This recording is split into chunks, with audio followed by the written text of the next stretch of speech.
So we saw that we had two words for to do or to make. What was the first word that we learned for to do or to make, which we can use by itself? Yapmak. Yapmak. And the other verb, which we use in combination with some other word, was? Etmek. Etmek. Good. And we saw that etmek, like gitmek, had its T softened by the following vowel when we say, for example, I'm going or I'm doing park, I'm doing dance. So how was I'm going from gitmek? Gidiyorum. Gidiyorum. And how would you say I'm parking? Park ediyorum. Park ediyorum. So we saw these T's soften to D's because of the following vowels. What was the verb to sell? Satmak. Satmak. And I'm selling?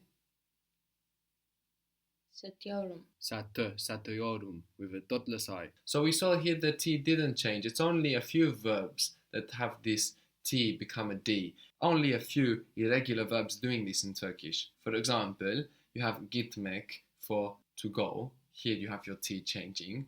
But itmek, which means to push, so we just get rid of the G, the T won't soften. So how would you say I'm pushing?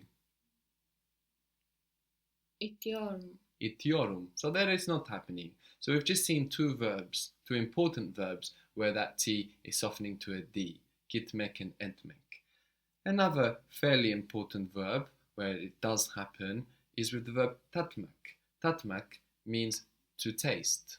Tatmak. Tatmak. How would you say it tastes? Tadıyor. Tadıyor. Good. The T is softened to a D by the vowel, and that vowel is a dotless I. Tadıyor. I taste. I'm tasting. Tadıyorum. Tadıyorum. With the I, the dotless I for that A of tat. So with tatmak, we have the T softening, but if we take away that first T, atmak, which means to throw doesn't have the T softening. So you're seeing that there's just a few irregular verbs that have this situation. So how would you say I'm throwing? Atıyorum. Atıyorum. So we're not learning a rule here, we're learning just an important exception. An important one because it happens with some important verbs. Gitmek, etmek, especially important verbs. Tatmak, to taste, relatively important. How would you say I want to taste it? Tatmak istiyorum. Good. Tatmak istiyorum. How would you say I want to taste this? Bu tatmak istiyorum. So bu you would use in a sentence like this tastes, but I want to taste this. When it's in that position, it behaves like ben, beni, o, onu. Bu. Bunu. Good. Bunu tatmak istiyorum. Very good. Bunu tatmak istiyorum. Good. I want to taste this. Very good. And we can get rid of the T and we get the verb for to throw if we ever need it. To throw. Atmak. Atmak. And we can get rid of that first G of gitmek and get the verb for to push. How is that? İtmek. Itmek. And the T's of these verbs, they don't change. So that's showing us that it's just an exception. But it was a very nice exception to see because it presented us the idea of the D and T being a soft and a hard version of each other. This idea of consonants being soft and hard versions of each other will be a concept that we will want to bear in mind throughout Turkish. Another pair of consonants that we can consider a soft and hard version of one another are G and K, G and K.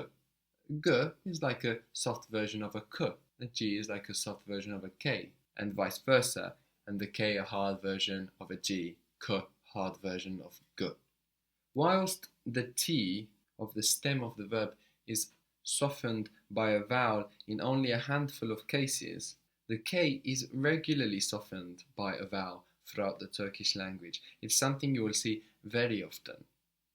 And when it's softened, it's really softened. It's not just softened to a regular G. When the K is softened, it's not just softened to a G, but it's softened to a soft G, which was the G that we met in değil, the G with the little point, upside down point above it.